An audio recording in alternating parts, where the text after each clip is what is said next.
Hey, what's going on, guys? Welcome back to NetworkChuck. Today I got something special for you. I've got a guest. My brother Cameron.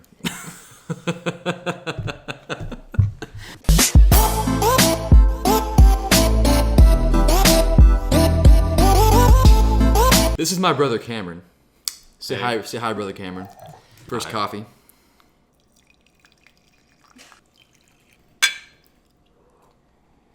It's really hot. So, as you can tell from the title of the video, this is going to be about him passing his CCENT exam, which is amazing. Congrats, by the way. Anyway, so my brother, he took his CCENT, a couple weeks ago? About 2 or 3. And he passed. So I wanted to give you guys kind of a view into what he did to prepare, some of the things he encountered, and what advice he might give someone who's about to take the exam or who's thinking about getting into the ICND1. So the first big thing, and obviously it's the biggest thing they want to know, is how long did you study? Studying took me probably around 6 months, but honestly, if I really would have applied myself more, I probably could have taken probably about 3 or 4. And that's kind of what I planned for the next test, is about 3 or 4 months. So why did it take you so long to study for your CCENT? Because originally I did study for the previous version, which was the 100-101, and I didn't make the deadline to actually take that test, and it got revised to the CCNA V3. Mm-hmm. I've been there with a few tests. Now, real quick, you have another cert. What other cert do you have? The CompTIA A1. So he has his A+. So how did the A+ exam compare to the CCENT exam, the ICND1? I would say that the CompTIA was a lot more factual, a lot more of a book reading would really help. Everything's pretty down in the questions. With the CCENT, it's more of you have to know how things work and how they operate, such as switching and layer 2, layer 3, and how things operate. And you have to enter a couple of commands whenever you're doing the test. I never actually had to configure anything. It was more show commands. And then also the not being able to go back and check your work. Every question that you answer is final. So that does make you think a lot harder. So what you're saying is on the A+, you were able to go back and review your questions? Yeah, you could answer a question, you could go back and review it, or even at the end of the test, you could go back and review any question you want and even flag it if you wanted to go and look. With Cisco Test at all, you cannot do that. You have to make your answer final. Which is kind of terrifying because you're going through your exam. It's a really intense exam, and you hit a question that you're not sure of. And with most exams, I know when I take exams back in school, I would think, okay, I'll go back to this one. I might have a more informed view and go back at the end of the exam. Cisco, you can't do that. So keep that in mind. I know for me, when I took my ICND1, it took me a bit longer too because I set like a timeline of about the same as Cameron, 2 to 3 months, and that's what I told him when he asked me about it. But life gets in the way. But I know for me, it was important to not be discouraged and to just keep revising my plan as I kept hitting these roadblocks.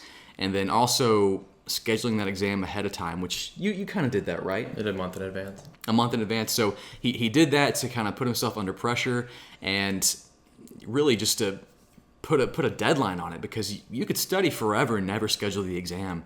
Scheduling it ahead of time, just kind of thinking ahead, I could be ready in this amount of time, go ahead and schedule it. So a big topic is resources and what do you use to study. So what did you use and what was your favorite thing to use? Honestly, for a good foundation, I would say videos are good to kind of get you the first little, get you over the hump of not knowing much. That kind of lays the groundwork for everything in the exam. And also, it's good to review the exam topics to kind of know what's on there. So as you go through your videos, you'll be like, okay, I saw that on the exam topics. That's something I really need to know. And they'll even mention that depending on what video series you watch. I know they do with Keith Bogart in the INE series.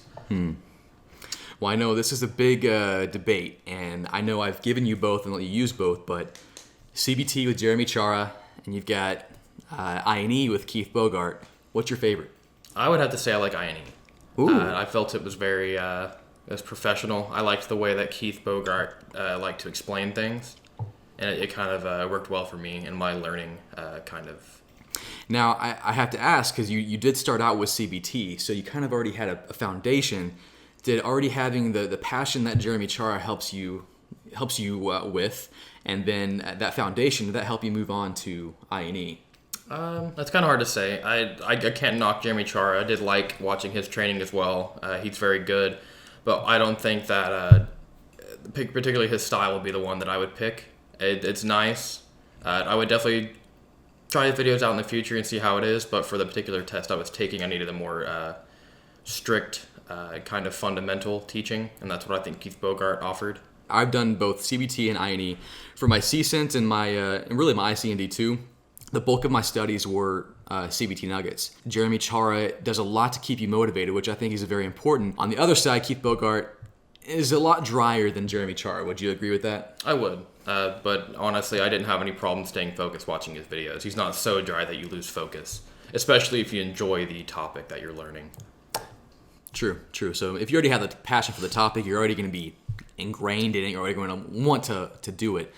But yeah, I love both the trainers. Keith Bogart, Jeremy Chara, great trainers. So that's videos. What about books? Books, I only did use 2, and that was the Cisco Press. Best one's very detailed. That's a very good way to take it the second time after you have completed any video series that you're doing. Go straight to the books, because that'll definitely fill in any gaps that you have. They even have the option for you to take the little, before every chapter, you can take a little exam skip thing, where if you get enough questions right, it's like, okay, only try to read a little bit of this chapter. But if you completely bomb those, go ahead and read the entire chapter. That'll definitely help you, because they do show a lot of things that you don't see. And even Keith himself will tell you, pair this with a good book. Don't just watch my series and expect to go and pass the test. And then also, right before you're about to take your test, I do recommend even the Cisco Press Exam Cram books. Those have a lot of good practice tests, and they hit even more of complex things that you wouldn't really think were on the test, but do help, especially with understanding. That's awesome. Yeah, I use the Cisco Press books as well. And I think what Cameron's kind of touching on is you need multiple resources when you take the CCNA exam. While INE and CBT and other training partners do their best to make a complete training course, the fact of the matter is they can't cover everything in the exam. I mean, really, they could put whatever they want on the exam. They're going to stay within the exam topics, but to cover every exam topic in depth and make sure you're fully prepared, it's a huge task. So it's better for you to hit books, to use multiple practice exams and just multiple resources to make yourself more well-rounded. It'll just make you better on the test. Now, my biggest thing for preparing for exams is labbing. What did you use for labbing? Really, for labbing, all I did was set up my own labs in Packet Tracer. I did a little bit of the actual Cisco provided labs they have to purchase. Those I didn't really care for too much. I felt like they tried to put blinders on you and force you to do one thing, but I felt like I learned more kind of messing with my own kind of networks and messing things up and having to learn how to fix them really helped me a lot. So I do recommend especially using the Cisco Packet Tracer software. That does work very well. And they have an app for the phone too. They do even have mobile apps as well that you can try. No, so why didn't you use GNS3? GNS3, I just never got around to actually configuring it and kind of figure out how to make it work. Packet Tracer just kind of works out of as soon as you download it, you get in there and start putting stuff down, and it works. And I would agree with what you did, because I know a lot of guys are like, okay, what do I use for labbing? Do I use Packet Tracer? Do I use GNS3? Back in the day when Packet Tracer wasn't free, where you had to actually be a Net Academy student to get Packet Tracer, GNS3 was a consideration. Now you could find Packet Tracer through alternate means, but nowadays Packet Tracer is completely free. You go on Net Academy, set up a free account, you get a free download of Packet Tracer. GNS3, it's great, I use it, but there's a learning curve and it takes a bit to set up if you haven't already done so. So Packet Tracer, it's the best and easiest way to start your training, and they give you switching built in. It's not a full-fledged switching, like you couldn't do your CCNP switching with Packet Tracer, but for CCNA, more than enough. Would you agree? Oh, for sure. So on the exam, how many questions were there? I know there's they'll tell you on the site, there's a wide variety of numbers. It could be up to 60, I think. 55 to 60 is what they tell you. So how many were for you? I had 56. 56. But that does include simulants. So you have a simulant with like 3 or 4 questions. And then there was actually a couple of simulants where I had more than like just 4 questions, like 4 questions about one particular thing and 4 questions about another. But that's all just random, so you can never expect to only have simulants. Yeah, I remember when I took it, there were a bunch of simulants, and you want to make sure you do great on those, because I know Cisco scores, I'm not sure if they score each little question in that simulant the same as any other question, but it feels like they do, because I know times I've failed exams, it was when I was hitting a simulant like that and I bombed it. That killed my score. So when you hit those simlets, take your time. I mean, how much time did you spend on each question? It kind of depends on the question. If it was a particular, like, just kind of like a question that was like a fact, take maybe a couple seconds to think, and I'd be done. Subnetting question, you need to click on that. That could take you maybe a minute, maybe two. I wouldn't do two. I'd maybe try to keep your subnetting skills down to 1 minute, which I also didn't have that complicated of subnetting questions as they probably make it out to be. I never had anything past a Class C. So a Class C subnetting was basically as far as it went, and they were pretty simple. If you've taken a lot of practice tests or anything already, you've probably seen questions where they give you, they'll give you a couple of different topologies, and they'll ask you, okay, which one of these IP addresses can't work, and it's the one that doesn't belong in that network, or is the network address. It's kind of stuff like that you will see in most practice questions, so I would definitely prepare for something like that. You kind of already hit on this just now, but what were the topics that they hit you the hardest on? It's really the ones where you can't know everything as a fact. You kind of have to know the behaviors, kind of your network fundamentals and routing fundamentals, and how routers operate and how they forward packets and how everything works at the data link level. You have to know all your OSI layers, because if you don't know your OSI layers and they ask you a question like what's going to happen at layer 2 in this particular problem, you're not going to know what's going on. So it's good to know your OSI model. That's one thing you need to know. They'll even ask questions about the TCP IP model as well. So you need to keep up on that one. Really on both of those is good to keep up. Really the fundamentals is what hit you the hardest. And I believe those are even the biggest percentages on the exam topics as well. So that's most of your questions. And they'll mix in NTP, which is one that I wasn't very good with at the time. Because it's not really covered, but they do throw it in there. So keep up on NTP. I know for me, what really tripped me up is when I would watch my training videos or I read the books, the topics they would really hit hard on, I would think, okay, that's obviously going to be hit hard on the exam. And then the exam would come and they would hit me hard on topics I didn't expect. Like when I took my CCNP, they really hit me hard on like SNMP version 3, which I didn't spend much time on. So that first route test, I think I missed a few of those, plus a few labs, and that's what made me fail that. So for you guys who are about to start studying for your CCENT or your ICND1, which is one half of the CCNA, Cameron, what would you tell these prospective students? What's the best advice you can give them? Try to pick out your video course, try to pick out the books you want to use, because you definitely want to lay out the framework, you want to lay out which one you want to take on first. I would definitely take on the video section first. I will lay down the groundwork. And then as you're going through the video, if it's a particular section that has to do with configuring something, configure that as you're doing it, because it will help your understanding. And then once you're done with all of that, definitely move on to the books, because that'll fill in those little gaps. And then once you feel like you're kind of ready to start preparing for the exam, start doing the practice exams and start getting the questions, because a lot of the practice questions you do will reflect the ones you get on the test. I know that if you buy the, premium editions of the Cisco Press books, they do provide softwares that have particular question engines, and those questions are very helpful as well. No, and I really like that because, and I always recommend this, when you first start studying, you want to start with the video course. Actually seeing someone talk about it, maybe even showing you some things, and especially training from like Jeremy Chara, it'll kind of spark that love of networking for you. So if you're just starting out and maybe you're deciding if you want to be in IT or if you want to be in networking, a video course is the best place to start.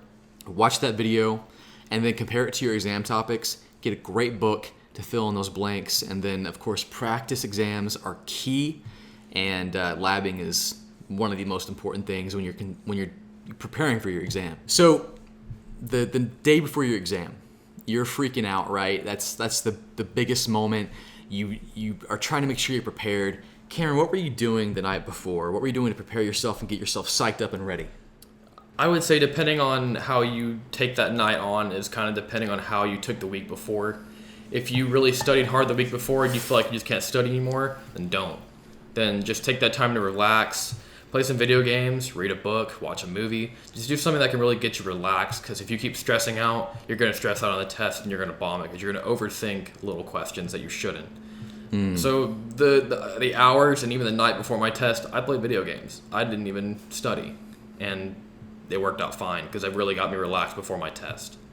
And that's funny. That's kind of what I did when I did my CCNA voice. I did Jeremy Chara's training on CBT, and I think 3 or 4 days I would play Call of Duty, and at the same time I would just have the videos playing in my ears, just kind of relaxing, just letting the information kind of flow over me, but playing video games and just relaxing, just kind of passively doing that. And I kind of had a ritual too, is I would watch The Hobbit every night before exam. I don't know why. It's kind of my like good luck thing. So it's kind of weird. So that leads into the next question. How did you know you were ready? Because you can reschedule your Cisco exam, I think, 48 hours notice? I'm going to say it's 24. 24, something like that, which I've done on occasion. I mean, more than on occasion. I think I rescheduled my ICND2 exam like 4 times. I wasn't ready. How did you know you were ready? I think whenever you can just kind of sit there and look down the exam topics and just look at every single point that's on there and say, okay, I know that. And if they were to ask me a question about that right now, I could answer it just fine. If you look through the exam topics, as scary as it may be, to just look through every single little point and you're scared to look through it, then you're not ready.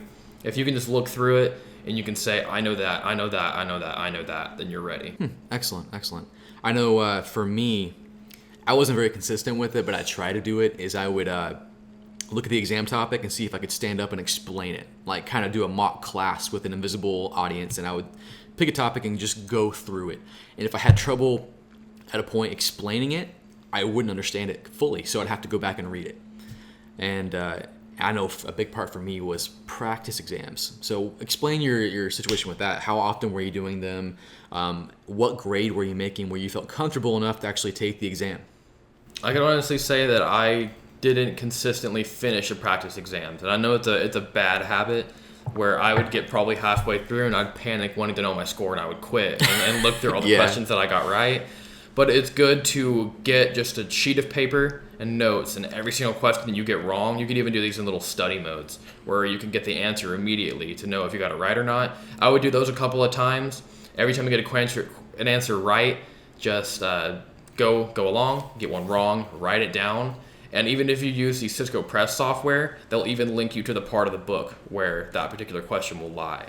So you can even go and review that as well. Oh yeah, that's awesome. And I know like INE, I used a few of their question banks for practice exams, and Keith Bogart has like a video explanation for each question, doesn't he? Which is pretty good. So he passed the exam, which is awesome. How long did you wait to actually start studying for your ICND2, which is obviously the next course you want to do? You don't want to leave too much time. What did you do after the test? Honestly, with how much I actually enjoy networking, I was pretty excited to start almost immediately. But even my brother told me to wait a couple of days. I think I waited maybe 3 days before I started again. But I would definitely take a break. I would take definitely a couple of days, even a week if you'd like to. Just kind of depends how much of a stress it was to you and how much you actually love it. Because I wanted to get right back onto it because I thought all the topics inside of ICND2 were very interesting. So I just wanted to jump on it as soon as I was done. Yeah, and that's the thing, because like when you're studying, when you get to the point where you're at the exam, you're stressed out. You've been studying a lot. I mean, you're pretty burnt out. At least I was. But when you take the exam and you pass it, you're kind of on a high. You kind of have that network exam adrenaline.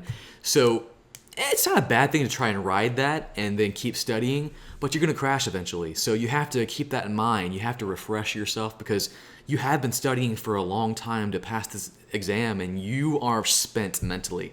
So just keep that in mind. Well, again, thanks, Cameron, for being on my show. Thank you. Being on NetworkChuck. I know you can find Cameron in the NetworkChuck Facebook study group. He's in there. He's answering questions. He's being extremely helpful, which I'm grateful for. So if you haven't already joined, jump in there.